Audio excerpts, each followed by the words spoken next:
केरलम की राजनीति में पिछले कई दिनों से एक ही सवाल सबसे ज्यादा चर्चा में था कि कांग्रेस की जीत के बाद आखिर मुख्यमंत्री की कुर्सी पर कौन बैठेगा।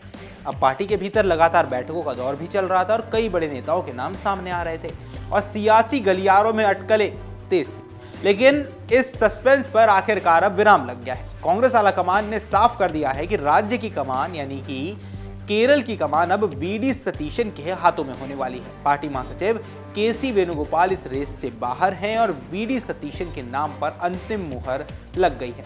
अब सवाल सिर्फ इतना नहीं है कि केरलम का नया मुख्यमंत्री कौन बना है, ये तो आपको हमने बता ही दिया, बल्कि ये भी है कि आखिर वीडी सतीशन कितने अमीर हैं, उनकी संपत्ति कितनी है और कैसे हैं उनकी लाइफस्टाइल। क्योंकि राजनीति में करोड़ों की संपत्ति रखने वाले नेताओं की लंबी लिस्ट है, लेकिन सतीशन की प्रोफाइल यहाँ कुछ अलग नजर आती है। तो आइए उनकी प्रोफाइल पर एक नजर डालते हैं। नमस्कार, आप देख रहे हैं अमर उजाला, मैं हूं आपके साथ साहिल सुया।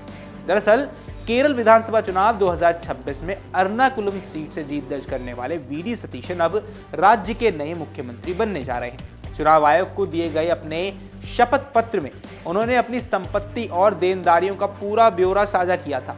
अब हलफनामे के मुताबिक वीडी सतीशन की कुल नेटवर्थ करीब 6.65 करोड़ रुपए है। इसी के साथ वे राज्य के करोड़पति नेताओं की सूची में शामिल हो गए हैं। हालांकि दिलचस्प बात यह है कि करोड़ों की संपत्ति होने के बावजूद उनकी लाइफस्टाइल काफी साधारण नजर आती है।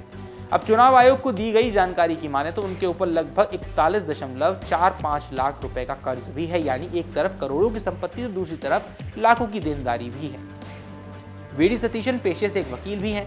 उन्होंने केरलम की लॉ यूनिवर्सिटी से कानून की पढ़ाई की है और लंबे समय तक वकालत के क्षेत्र में सक्रिय रहे हैं। राजनीति में आने से पहले उन्होंने कानूनी मामलों में अपनी मजबूत पहचान बनाई थी। यही वजह है कि उन्हें पार्टी के भीतर एक पढ़े लिखे और प्रशासनिक समझ रखने वाले नेता के रूप में देखा जाता है।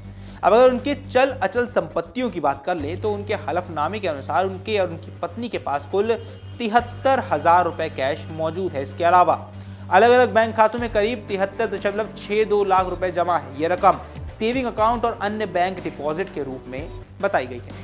अब निवेश की बात कर लेते हैं, क्योंकि यहाँ नए मुख्यमंत्री ने शेयर और बॉन्ड में भी निवेश किया हुआ है। हालांकि यह रकम बहुत कम है। हलफनामे की माने तो उन्होंने शेयर और बॉन्ड में केवल 25,000 रुपए का निवेश किया है। ऐसे समय में जब कई बड़े नेता करोड़ों रुपए शेयर बाजार में निवेश करते हैं, सतीशन का यह निवेश काफी छोटा माना जा रहा है। अब सबसे ज्यादा चर्चा में उनकी एक और बात है।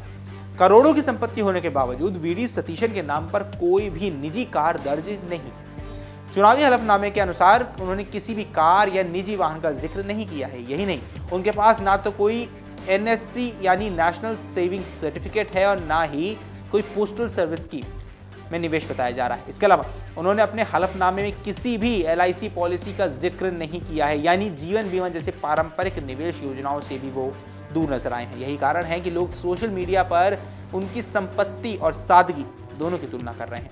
अब राजनीतिक विश्लेषकों का कहना है कि वीडी सतीशन की छवि हमेशा से साफ सुथरे और सुलझे हुए नेता की ही रही है।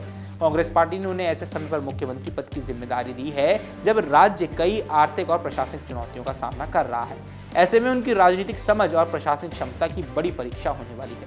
आपको बता दें, सतीशन लंबे समय से कांग्रेस संगठन में सक्रिय रहे हैं और पार्टी के भीतर उनकी पकड़ मजबूत मानी जाती है। विपक्ष के नेता के तौर पर भी उन्होंने राज्य सरकार को कई मुद्दों पर घेरा था। अब सत्ता की जिम्मेदारी मिलने के बाद उनकी कार्यशैली पर पूरे देश की नजर रहने वाली है। केरलम में कांग्रेस की जीत के बाद मुख्यमंत्री पद को लेकर जारी सस्पेंस अब खत्म हुआ है, लेकिन अब असली चुनौती सरकार चलाने की है।